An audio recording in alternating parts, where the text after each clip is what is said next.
Hi. As per Afro-Asia Educare Foundation banner quote, and according to Nelson Mandela, education is the most powerful weapon we can use to change the world.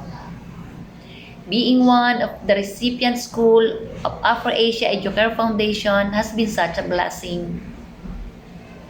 With all your support, I express my warm greetings and sincerest thanks to the pillar, founder, and chairman of Afro-Asia Educare Foundation, Mr. Hans Nielsen.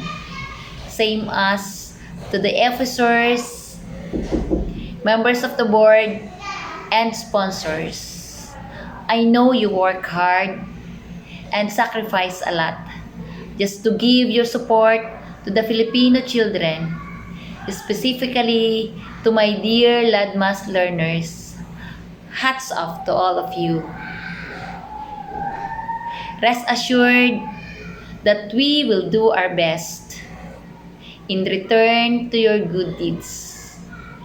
Your trust will be treasured and won't be wasted.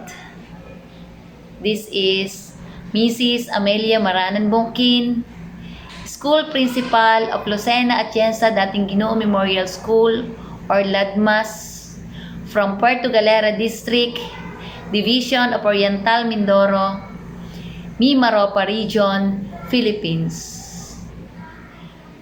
Thank you and God bless.